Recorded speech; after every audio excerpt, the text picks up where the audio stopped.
मैं समझता हूं कि जो ट्वीट्स होती हैं किसी तरफ से भी होती हैं, ये पाकिस्तान की जमहूरियत, पाकिस्तान के सिस्टम, इंसाफ, उसके लिए ज़हर कातिल है। इस मुल्क का करप्शन का गॉडफादर जब तक वो नहीं जाता, इस मुल्क में करप्शन खत्म नहीं होगी। इनके पल्ले एहतजाज के अलावा और कुछ नहीं है। हर बात में कहते हैं नवाज शरीफ इस्तीफा दो, और नवाज शरीफ तुम्हारे कहने पे इस्तीफा देगा?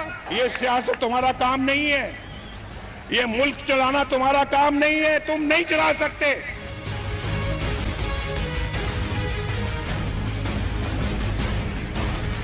अस्सलाम वालेकुम and good evening everybody, watching news आए। हमारे साथ अवामी मुस्लिम लीग के सरबरा शेख रशीद साहब मौजूद हैं। शेख साहब अस्सलाम वालेकुम।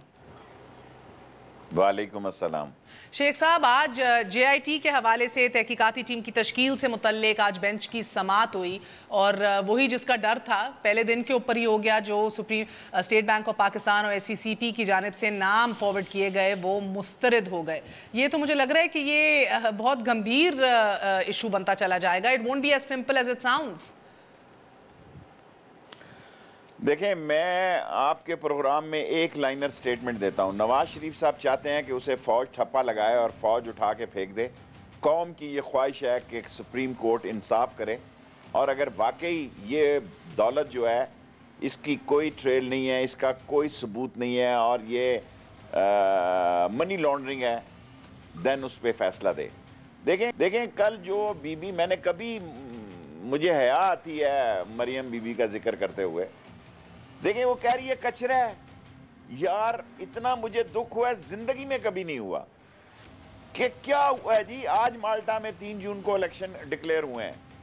Just only Panama, just only Panama. क्या किया इंडिया ने, क्या किया स्पेन ने, क्या किया कनाडा ने, क्या किया आइसलैंड वालों ने? बाबा 6,000 लोगों की इन्वेस्टिगेशन हो रही है। 113 मुल्कों के अंदर 6,000 लोगों की इन्वेस्टिगेशन हो रही है। मरियम साहबा, आप मेरी बेटियों की जगह खुदा के वास्ते, खुदा और रसूल के वास्ते रिस्पेक्टेबल पॉलिटिक्स करें। मैं शेख साहब, हाँ, $160 बिलियन कंपनियों के तबाह हो गए हैं जिस दिन से पनामा लीक आई है, जिसका नाम आया। और आप साहब क्या समझते हैं कि ये मजाक की बात है, कि ये रस्सी है, ये कचरा है, ये करप्शन नहीं है? बड़ा अफसोस है, बड़ा अफसोस है। मैं कभी भी इतना रंजीदा नहीं हुआ जितना कल के इस बयान से हुआ हूं कि जनाब ये तो कचरा है। मुझे डर है कि इस कचरे के ढेर के नीचे आपके सारे खानदान की सियासत आएगी। बच नहीं सकते अब आप। और किसी हादसे से मुल्क को दो चार ना करना, अपने से बड़ा फैसला ना करना। Be in your size, be in your size. क्योंकि मैं आपको आपके खानदान से एक तल्लत के नाते बहुत अच्छी तरह जानता हूं। बाद में आप टेंटा फिश हो जाते हैं, बाद में आपकी इतनी कैपेसिटी नहीं है कि आप आंख में आंख डाल के बात कर सकें। So let the court decide. और अगर आप समझते हैं कि भाई ये सारा फैसला जो है स्टेट बैंक कर लेगा, सारा फैसला दूसरे लोग कर लेंगे, तो लोगों को पता है कि स्टेट बैंक खुद, आपकी जो गवर्नर है, आपकी मनी लॉन्ड्रिंग में मुलव्वस है। खुद 164 के तहत बयान तो इसहाक डार ने दिया, और बिल्कुल ट्रू बयान दिया, बिल्कुल ऑनेस्टी पे बयान दिया, क्योंकि वो उस वक्त आपके खिलाफ था। रिश्तेदारी बाद में हुई। जब वो खिलाफ था उसने कहा मुझे छोड़ के चले गए। जब रिश्तेदारी हो गई तो हालात बदल गए। शेख साहब, ये आप दुरुस्त फरमा रहे हैं कि ये स्टेट बैंक ऑफ पाकिस्तान के अपने चेयरमैन के हवाले से जो शक व शुबात लोगों के जहन के अंदर हैं, बट द फैक्ट रिमेन्स कि आज जो बेंच ने कहा कि हमें साफ सुथरे लोग चाहिए, हीरे जैसा किरदार हो। सर मुझे ये बताइएगा, आपने तो बड़े क्लोजली सिस्टम को देखा है, वो लोग जिनका किरदार हीरे की तरह होता है, जिनकी कोई पोलिटिकल पेट्रनेज नहीं होती या किसी से सियासी वाबस्तगी नहीं होती, क्या वो इस मुल्क के अंदर प्रमोट हो सकते हैं, आला ओहदों पे पहुंच सकते हैं? देखिए, नवाज शरीफ के दौर में तो लॉयल्टी जो है वो पैमाना है, क्वालिटी नहीं है। मैं आपके प्रोग्राम में चैलेंज कर रहा हूँ, अगर एक बंदा नवाज शरीफ साहब की हुकूमत ये बता दे जो क्वालिटी पे उन्होंने अपॉइंट किया है, तो जो चोर की सजा वो मेरी सजा। जनरली भी ऑल्सो शेख साहब, it's not about Nawaz Sharif. हर दौरे हुकूमत में अपने मनपसंद लोगों को आगे बढ़ाया जाता है। वो फिर भी थोड़ा बहुत देखते रहे। पिछले दौर में भी नवाज शरीफ देखते रहे, पिछले दौर में भी उन्होंने कुछ ना कुछ मेरिट की शर्म हया किया है। इस दफा तो गवर्नमेंट ने, हुकूमत इतनी बेशर्म हो गई है कि जो 3rd ग्रेड आदमी है वो 1st ग्रेड में भेज दिया, खाना नंबर 2 का खाना नंबर 1 में भेज दिया। बट एनी हाउ, ये जो जजेस हैं ये सारे पाकिस्तान की आप कहें कि नब्जों से और लोगों की क्वालिफिकेशन से, क्योंकि इस वक्त सिर्फ नवाज शरीफ ऑन स्टेक नहीं है, माफ करना, इंसाफ का तराजू भी ऑन स्टेक है। इस वक्त ये अजीम जो पांचों के पांचों, मैं पहले दिन से कहता हूं, आज भी कहता हूं कि ये पांचों के पांचों जज इंशाअल्लाह ताला अगर हमारे पे गलत फैसला भी आया ये सही फैसला देंगे। बट ये जो नया सिस्टम इस मुल्क में आ गया सोशल मीडिया वाला, और ये इसको जो कुछ आपको पता है जो कहते हैं इसको, ये तो मेरा मतलब है एक ऐसा रेवोल्यूशन है कि जो बंदे के बखिए उधेड़ देता है, ऐसा पोस्टमार्टम करता है कि गुर्दे अलहदा कर देता है, फेफड़े अलहदा कर देता है, किडनी होते हैं गुर्दे भी। सो ये सारे माहौल में हर आदमी ने, सिर्फ नवाज शरीफ ने हुकूमत बचानी है, बाकी सब ने अपनी इज्जत बचानी है और इंसाफ का आलम ईफल टावर से बुलंद करना है। इंशाल्लाह होगा, ऐसा ही होगा। अच्छा, मुझे शेख बहुत साहब एक बात मुश्किल है। देखें कतरी, एक जुमला मुझे कहने दें, पांचों के पांचों जज मुत्फिक हैं कि कतरी खत फ्रॉड है। पांचों के पांचों जज कहते हैं कि अदायगी जो है उसका कोई प्रूफ नहीं है, जो फैक्ट्री बेच के अदायगी की है उधार बैंक का ज्यादा है। पांचों के पांचों जज कहते हैं कि जनाब ये कोई ऐसा सबूत नहीं दे सके जिससे ये बताएं कि ये पैसे कैसे बाहर लेके गए। पांचों के पांचों जज कहते हैं कि ये हमें देखना है कि ये पैसा गया कैसे। 3 जजों ने कहा कि भाई इसका जरा इंक्वायरी कर लें कि ये कितना। जस्टिस अफजल ने तो ये भी कहा है कि जो एक्सप्लेनेशंस इन लोगों ने दी हैं, जो बातें की हैं, जस्टिफिकेशन दी है, वो फैंसीफुल है, रिडिकुलस है। मगर शेख साहब, क्योंकि आपने आईफल टावर का हवाला दिया, तो एक और वंडर ऑफ द वर्ल्ड भी है, लीनिंग टावर ऑफ पीज़ा। तो आप देखते हैं कि वो टावर लीनिंग है, उल्टा है, और ग्रेविटी के असूल से हट के वो अभी भी उसी तरह मौजूद है। तो अगर आईफल टावर की तरह फैसला ना आया, चमकता हुआ, दुनिया को याद रखता हुआ, तो शरीफ खानदान भी वो लीनिंग टावर ऑफ पीसा तो हो सकता है ना, जो टेक्निकलिटीज पे और कानून के पीछे या व्हाटएवर यू वांट। आप ये 3 जज साहबा ने बहरहाल तो कहा है कि सेंचुरीज ओल्ड जो एक ज्यूरिस्प्रूडेंस है, हम उसके खिलाफ नहीं जा सकते जस्ट बिकॉज अवाम चाहती है, हमें कानून के दायरे में रहते हुए फैसला करना है। तो सर, अगर ये लीनिंग टावर ऑफ पीसा की तरह ही जजेस को पावे जरा टेढ़ा ही होके मौजूद रहे, तो सेंचुरी ओल्ड जो है ज्यूरिस्प्रूडेंस को डिफ्रीजर में रखना होगा। A dynamic decision, a visionary decision, a principle decision. आज तो स्काई लैब के दौर में मैं देखे ना, यूरोप में लोग जब 12-12, 14-14 जज बैठते हैं एक जज के साथ, वो बंदे का देखते हैं बंदा झूठ बोल रहा है सच बोल रहा है। एक आदमी इस मुल्क में नून लीग का, नवाज शरीफ कुरान पे हलफ दे दे जी ये कतरी खत जो है ये ठीक है, मैं सियासत से विड्रॉ हो जाऊंगा। नवाज शरीफ कुरान पे ये हल्फ दे दे कि ये कतरी खत जो है जेन्युइन है और ये जितना फ्लैट और जितने पैसे हैं इससे मेरा कोई तल्लक नहीं। ये देखें, वो इलेक्शन कैंपेन पे चले गए। सवाल बड़ा अहम है। पहले नवाज शरीफ साहब चाहते थे कि मार्च तक ले जाएं ताकि सेनेट पर उनका कब्जा हो जाए, उनके पास बहुत बड़ी मेजॉरिटी है। अब मरियम बीबी जो मुश्तिल कर रही हैं कि what is this nonsense, Panama league, rubbish, garbage, और वो क्या होता है कचरा। जो कौम कराची का कचरा नहीं उठा सकती वो इंटरनेशनल कचरा सर पे लेके मारेगी।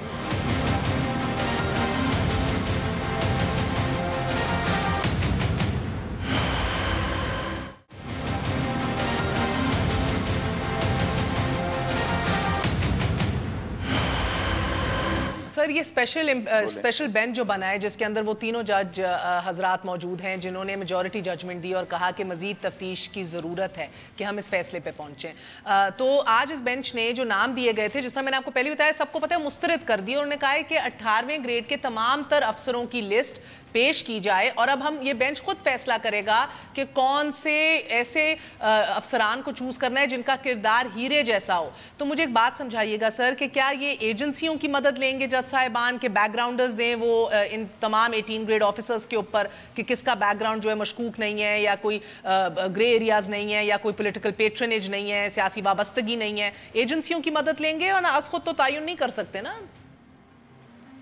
देखिए मैं ये नहीं कह सकता, लेकिन मैं शेख अजमत साहब को ज़ाती तौर पर जानता हूँ, मेरी कॉन्स्टिट्यूंसी के हैं, वो नैब के भी अटारनी रहे हैं।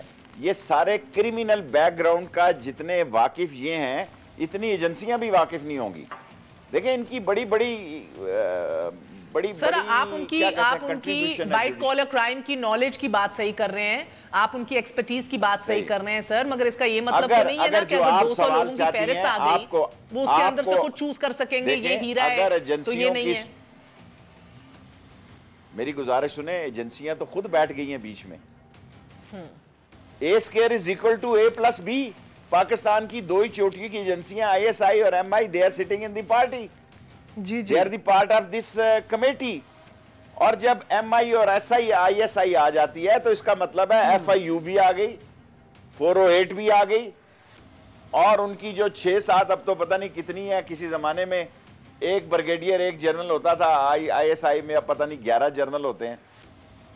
सो वो वक्त जितनी तेजी से बदल गया, अगर अपनी एजेंसियों से पूछते हैं कि ये बंदे का पुत्र है या नहीं है तो इसमें क्या जुर्म है, ताकि इंसाफ पर मबनी फैसला लाने में जजेस को आसानी हो, इसमें क्या सर आप अच्छा मुझे एक बात बताइएगा, ये आपने दुरुस्त बात की कि MI और ISI इसमें मौजूद हैं।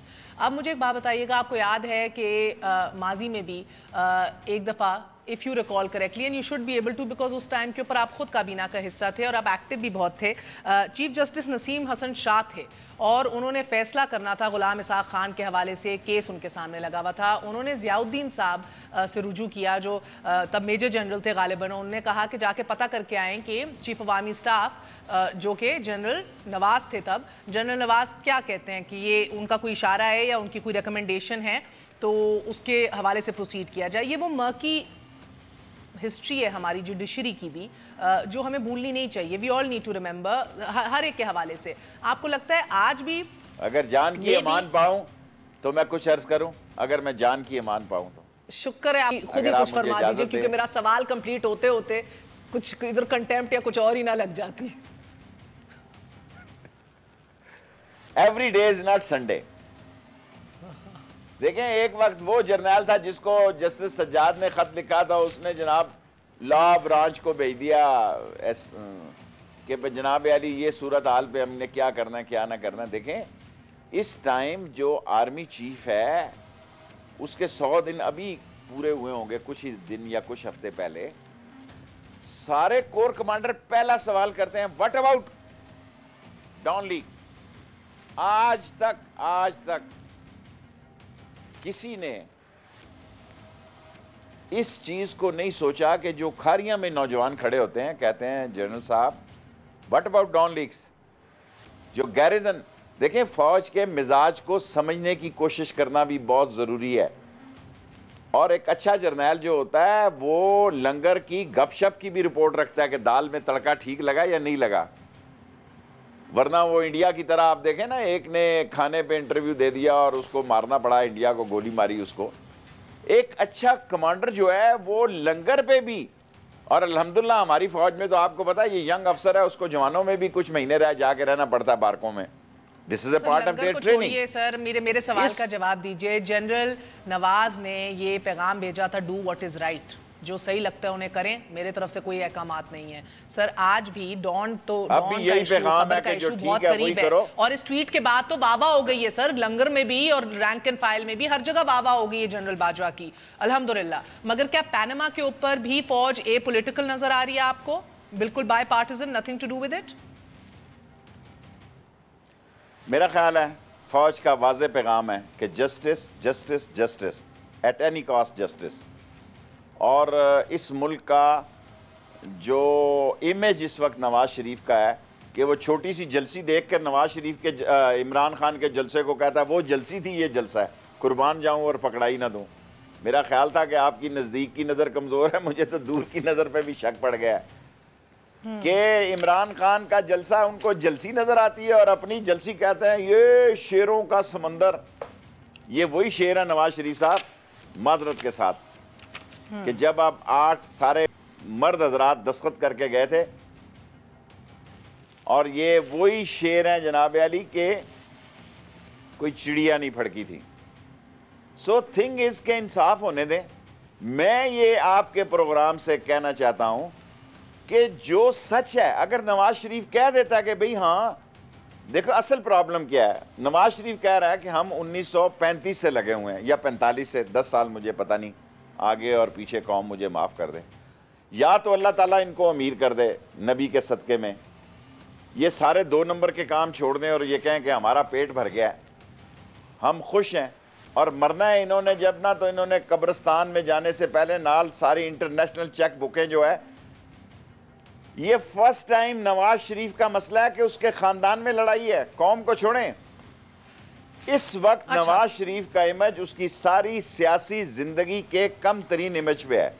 अगर नवाज शरीफ साहब ये प्रोग्राम सुन रहे हो तो मेरी बात पे यकीन करें, मेरी बात पे यकीन जाने कि इस वक्त नवाज शरीफ साहब का इमेज बुरी हिट ले चुका है और उनको सियासी धचका इतना बुरा लग चुका है कि वो खानदान जो हमेशा से अमीरुल मोमिनीन या अपना एक क्लीन इमेज देना चाहता था, अपने आप को पाइटी और पायसनेस, और दूसरे कैंप को जरदारी, चोर, घसीटेंगे, उनको करप्शन से नत्थी करना चाहता था, यकीनी तौर पे उनको बहुत बड़ा हिट पड़ा है इस पैनामा पेपर्स की वजह से।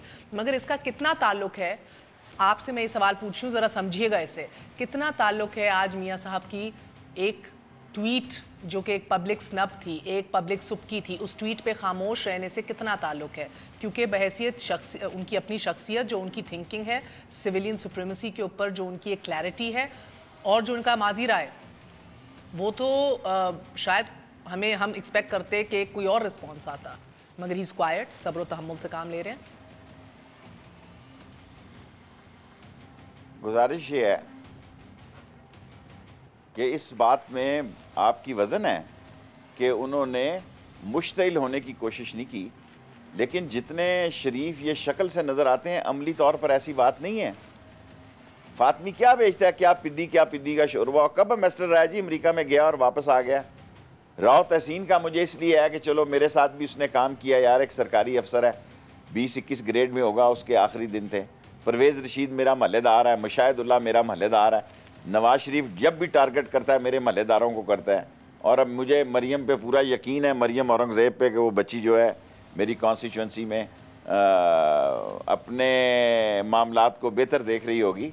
But this is a hard fact, this is a hard fact कि नवाज शरीफ साहब पाक फ़ौज के अंदर अपने लिए फ़ज़ा, मकाम, इमेज और हमदर्दी पैदा नहीं कर सके जो एक प्राइम मिनिस्टर की ज़रूरत है।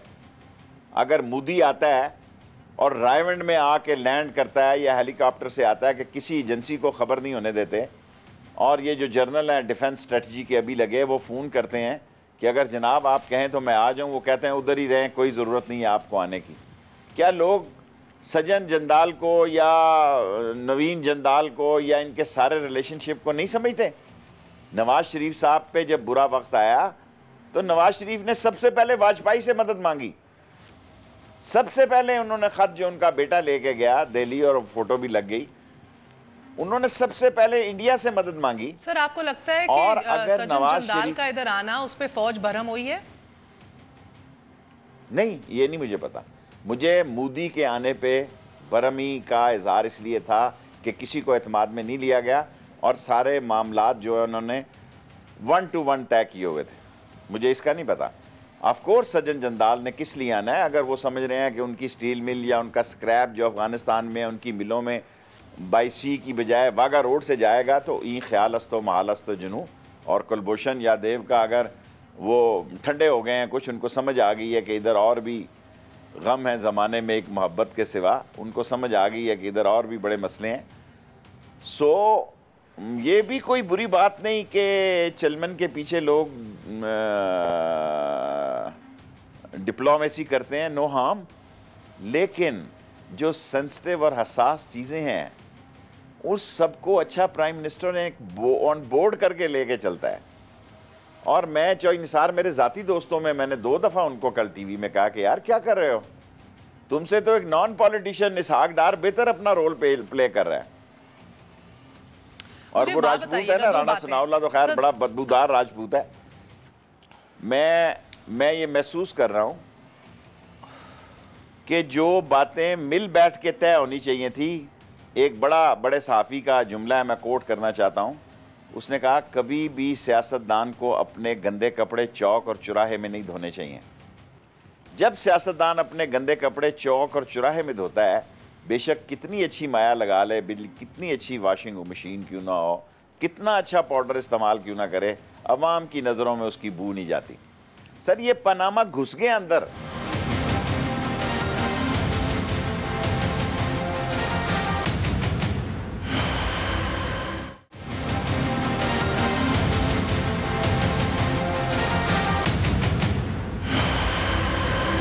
मुझे एक बात बताइए सर कि आपने चौधरी निसार साहब का तस्करा किया, मुझे बताइएगा कि सिविल मिलिट्री ताल्लुकात के अंदर चौधरी निसार साहब वो हॉटलाइन का किरदार अदा करते हैं और अब से नहीं बहुत देर से। सो अभी पिछले 48 घंटों में उनके लबो लहजे में जो सख्ती आई है, एक तो उन्होंने ट्वीट को ज़ेर कातिल कहा, उसके बाद जो उन्हें एजेंसियों के किरदार के हवाले से वाक़ के अंदर गुफ्तो शनीद की, आपको क्या लग रहा है ये इसके पीछे कोई बाकायदा अंडरस्टैंडिंग है कि भाई एक तोप खोल दी जाए, या वो एक जेन्युइन गुस्सा है, या डिस्कनेक्ट है? We shouldn't be looking at this और ट्राइंग टू कनेक्ट इट।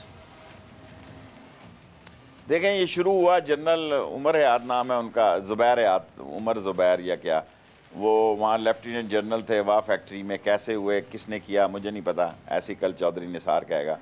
उसको उन्हें वाह फैक्ट्री से निकाल के एक ऐसी जगह पे चले गए जो कि एक लेफ्टिनेंट जनरल की पोस्ट नहीं है, वो मेरा ख्याल है 3 स्टार की पोस्ट होगी, आई डोंट नो। लेकिन ये बात वहाँ से शुरू हुई और ये बढ़ते बढ़ते इतनी बढ़ गई कि चौई निसार साहब जो हैं, मालूम नहीं, मेरे ख्याल में मैंने कल भी एक टीवी प्रोग्राम में उनको कहा था, चौई साहब आपकी लाइन और लन ठीक नहीं है, आप की बाल टिप्पा गलत जगह पे लग रहा है, और ये नवाज शरीफ किसी के साथ लायल नहीं होता।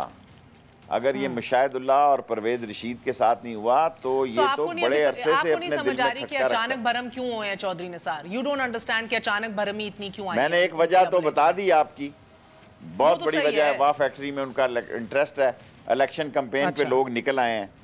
देखें ना, लोग पार्टियां इलेक्शन कैंपेन पे निकल आई हैं, हलकों को डिस्कस कर रही हैं, इलेक्टेबल लोगों को खींच रही हैं, बल्कि माल भी लगा रही हैं। जी कि सर मुझे एक और गो की अलग टॉपिक है कि जमहूरियत के दाई खामोश क्यों रहे इस ट्वीट के बाद? हर किसी ने अपनी सियासत चमकाई, सिविलियन सुप्रीमेसी की कोई बात नहीं की, और जिसके ऊपर अटैक हुआ उसने भी कुछ नहीं कहा, मगर चले दूसरों की जंग अब हम क्या लड़ें, जितना कहना था कह दिया। मुझे एक बात बताइएगा सर, जिस 10 अरब रुपए का जिक्र किया इमरान खान साहब ने, वो भी बड़ा एक आपको पता है कि एक इशू रहा है। मुझे उसमें पर से स्पेसिफिकली इंटरेस्ट नहीं है, मगर आप जानते हैं पाकिस्तान में पेट्रनेज की सियासत ही चमकती है। कभी जनरलों को PMWs की चाबियां पकड़ाई जाती हैं, कभी जज साहिबान को कुछ दिया जाता है, कभी सहाफ़ियों को जेब में रखा जाता है, और इन पेट्रनेज की पॉलिटिक्स के अंदर कौन किंग है वो भी बखूबी आप जानते हैं। तो मुझे बताइएगा, एक आपको इस तरह की कोई ऑफर? मेरे साथ तो ऑन ओथ कभी किसी ने राब्ता नहीं किया, सवाए जिस दिन मैंने इमरान खान से ज़ुबान दी। चौई निसार साहब मुसलसल राब्ते में रहे, मुख्तलिफ मुझे प्लान बताए, ऐसा कर लो ऐसा कर लो। मैंने कहा चौई निसार यार मैंने उसको ज़ुबान दे दी है, मैं इलेक्शन जीतूँ या हारूँ, मैं इमरान खान के साथ मिल के लड़ूंगा। He tried his level best. फिर इनके ख़ानदान के लोगों के भी फ़ोन आए, जब मैंने इमरान खान के साथ इत्तेहाद कर लिया अवामी मुस्लिम लीग का, उसके बाद मुझे किसी ने राब्ता नहीं किया। सर किन लोगों के फोन आए? बच्चों ने, मेरा मतलब है जो उनके हैं इर्द गिर्द के लोग, लेकिन मुझे किसी सवाए चौई निसार के ये इलेक्शन जीतने के बाद मुझे किसी का फोन नहीं आया। अच्छा, पैनामा पे भी सवाल ये पैदा होता है, इमरान खान एक साफ आदमी है, अभी मैं उसको, सही बात, अल्लाह करे ऐसा ही हो, क्योंकि असल तो 62-63 मेरा ही है ना। मैं तो आपको पता है, हथियार, नंगा हथियार जो होता है उसका कोई ना कोई तोड़ हो जाता है, जो छुपा हुआ हथियार होता है उसका कोई तोड़ नहीं होता। शेख रशीद एक खुद कुछ सियासतदान है और जो केस है वो सिर्फ शेख रशीद का 62 और 63, ये सारे लायर से पूछ लें। और मैं लोग समझते हैं कि मैं वकील नहीं था, लेकिन मेरे मशवरे से सरजील साहब भी थे, मेरे मशवरे में हसन भी था और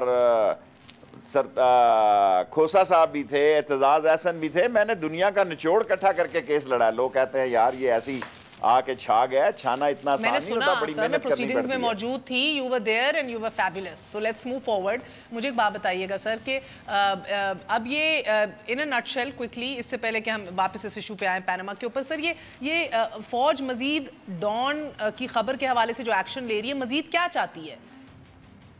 जो रिजेक्ट कर दिया एक नोटिफिकेशन, अच्छा जो मुझे इतला है, डिलीवर नहीं हो रहा। जो मुझे इतला है, ये तय हो गया था कि यही लोग होंगे। एक छोटे अफसर का नाम निकाला गया, वो बहुत अच्छा किया गया, वो बेचारा बहुत ही मजलूम था, क्योंकि कई अफसर बेचारे वैसे ही मारे जाते हैं कंपनी की मशहूरी के लिए, वो बढ़ बढ़ के आगे जाते हैं, उनको पता नहीं होता ये सियासी निज़ाम कितना बेवफा निज़ाम है। फौज और नवाज शरीफ में अंडरस्टैंडिंग तय पा गई थी कि यही लोग, सवाए एक चौथा नाम ड्रॉप हुआ, यही लोग जो हैं इसकी भेंट चढ़ेंगे, यही बकरे कबूल होंगे, यही सबका ले लिया जाएगा। लेकिन जो ए चौथा नाम किसका था तो बी, और जब इनको घर भेजा जा रहा है तो इशू क्या है सर? मजीद चाहती क्या है फौज? वो जो दो पैरे हैं ब्रीच के, असल मसला जो है, इसहाक डार साहब ने बहुत कोशिश की आखिरी दिनों में, ये खबर आपको और कोई नहीं दे सकेगा। इसहाक डार ने जतन लगाया, क्योंकि नवाज शरीफ साहब की डिमांड ये थी और निसार साहब का ये काम था, वो नहीं करवा सके। फर्स्ट टाइम देखें ना, चौई निसार एक फ़ौजी ख़ानदान है, जनरल इफ्तिखार हैं, उसके भांजे हैं, भतीजे हैं, अल्लाह उनको जन्नत नसीब करे। हमारे हम पे बड़े उनके रिलेशनिंग थे इनके बड़े भाई के। बट द थिंग इज़ के every day is not Sunday. ये मंडे आ गया, चौई निसार को समझ नहीं आ रही कि ये मंडे है, उसके बाद ट्यूसडे भी है, और वो सारी जगह जो फिल इन ब्लैंक थी वो डार साहब ने फिल की है, और उसका नतीजा जो है आउटपुट डार साहब भी नहीं दे सके, क्योंकि वहाँ पे जिस चीज़ पे इत्तफाक हो रहा है वो दो पैरे बीच में शामिल होने ज़रूरी हैं। नहीं होते तो उसका नतीजा क्या होता है? राह पे आ जाने और वाह पे आ जाने, अल्लाह जाने कौन बशर है।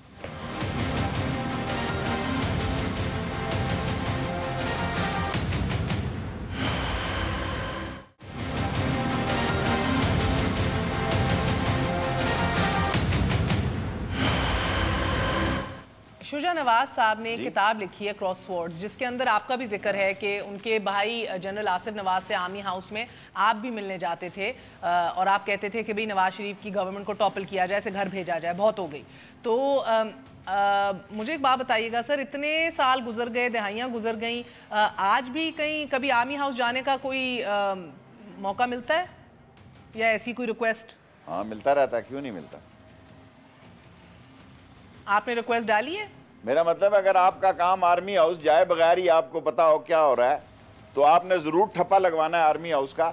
देखें, पाकिस्तान में अगर सिर्फ 10 कोर अपने इस वोटों को रजिस्टर करा ले वहाँ पे, इस जिन्होंने आज तक 21 और 22 वोटों से ज़्यादा नहीं दिए। देखें, अब आसिफ नवाज जंजुआ मेरा कॉलेज फेलो था, कमर बाजवा साहब बड़े जूनियर थे जब मैं छोड़ने के बाद भी कितना अरसा कॉलेज ही रहा, मेरी नज़र होती थी, क्योंकि जब आदमी गार्डन कॉलेज छोड़ के जाता है वो ये नहीं चाहता कि मुखालफ उस पर कब्जा कर लें, वो चाहता है कि 1, 2, 3 सेशन FA उन्होंने गार्डन कॉलेज से किया उस वक्त पाकिस्तान में। और इस वक्त था ही गार्डन कॉलेज, जब फौज में एक बहुत बड़ी शोहरत थी गार्डन कॉलेज की। बाद में इन्होंने सर सैयद कॉलेज से FA तक, ये कमर बाजवा साहब मुझसे बहुत जूनियर थे गार्डन कॉलेज में। सही है सर, लेकिन मेरा कहने का मकसद है जी मेरा कहने का मकसद है कि जनरल आसिफ नवाज को तो आपने रिक्वेस्ट की, उन्होंने ना कर दी, उन्होंने कहा ये सिस्टम अपने तय खुद गलत कहता वो। आसिफ नवाज ने जिंदगी में एक ही बार मुझे कहा कि शेख रशीद, नवाज शरीफ साहब मेरे फोन टेप करते हैं। कभी नहीं मैंने उनको कहा, मैं नवाज शरीफ साहब के साथ था और आज भी चाहता हूं कि फौज टॉपल ना करे। खुदा को गवाह बना के कहता हूं कि ना टॉपल करे, आने दे पनामा का फैसला। आसिफ नवाज जंजुआ ने मुझे कहा, तारीखी बात आज तक मैंने नहीं की, अब आपको बड़ा सलीका आता है सवाल उगलने का। मैं नवाज शरीफ साहब के पास गया, मैंने कहा जनाब ये आसिफ नवाज जंजुआ साहब कहते हैं कि ये मेरे फ़ोन टेप होते हैं, और उन्होंने 1-2 बंदों को बुलाया, जकी साहब थे, और ये अभी जो हमारे एहतसाब कमीशन के चेयरमैन थे फारूकी साहब। फारूकी साहब को उन्होंने हेड बनाया, नवाज शरीफ साहब ने, मैं उस मेंबर था। फारूकी ने कहा मेरे अपने टेलीफोन टेप होते हैं शेख रशीद, मैं कैसे इसका मेंबर। मैंने कहा हम तो बड़े वफादार हैं। कहते हैं सियासत में कोई वफादारी नहीं होती, आपको चेक एंड बैलेंस के लिए सुना जाता है। जब मैं घर लाल हवेली आया, एक आदमी ने दाढ़ी थी उसकी, लाल रुमाल था, उसने कहा शेख साहब ये अपनी सारी केस्टें भी सुन लो, बड़ा शौक है आपको के नवाज शरीफ के। मैंने कहा मुझे तो चीफ ने कहा। लाल हवेली की सीढ़ियों में उसने मुझे कैसेट दी, उसने कहा जी अपनी गुफ्तगू भी सुन लें आप। सो इस मुल्क में ये कहना कि जनाब अली मैंने नहीं, और मेरे कहने पे अगर नवाज शरीफ को किसी ने टॉपल करना है तो मैं सियासी तौर पर समझता हूं कि सियासी तौर पर ही समझता हूं कि this is the best time to wait the Supreme Court decision. ये मुल्क अब इलेक्शन में जाए बगैर नहीं रह सकता। नवाज शरीफ स्टेप डाउन हो ना हो, ये मुल्क नवाज शरीफ से नहीं चल सकता। 100-120 दिन के अंदर फैसला होना है और नवाज शरीफ भूल जाए कि अगली सेनेट के इजलास तक इस मुल्क और लोग कैंडिडेटों को घेरा डाल रहे हैं। जी मैं आपको बता नहीं सकता कि ऐसे हालात हैं कि लोग अपनी पार्टियों की मुस्तकबिल की लॉन्चिंग के लिए सर बिकॉज हम कहाँ तारीख में निकल गए, मेरा वक्त खत्म हो गया सर, हम तारीख में कहाँ निकल गए। आपने भी बड़ी नई बात बताई और वो जनरल आपने सवाल किया, सवाल का जवाब ना दूं तब भी ज्यादती है। बहुत अच्छा किया आपने सवाल का जवाब दिया है सर। नहीं, और सर जनरल असलम बेग ने भी कहा था इस मुल्क में 3 पावर ब्रोकर्स हैं, फौज, अदलिया और अमेरिका। तो आपने, बहुत से लोगों ने फौज को आजमा लिया, अमेरिका तो दिन चले गए। अब अमेरिका की जगह अवाम लगा लें, अदलिया और फौज ठीक है, अवाम लगा लें, अमेरिका को छोड़ें। अमेरिका के दिन गए जब अमेरिका पाकिस्तान में असरअंदाज होता था। ये सब बातें हैं। मैं मानता हूं सबसे पहले खुदा, फौज, अदलिया और अवाम, 3 की बजाय 4 कर लें, बेहतर हो जाएगा। बहुत बहुत शुक्रिया शेख साहब, हमारे साथ मौजूद थे। आज के लिए इतना ही। अल्लाह हाफिज़।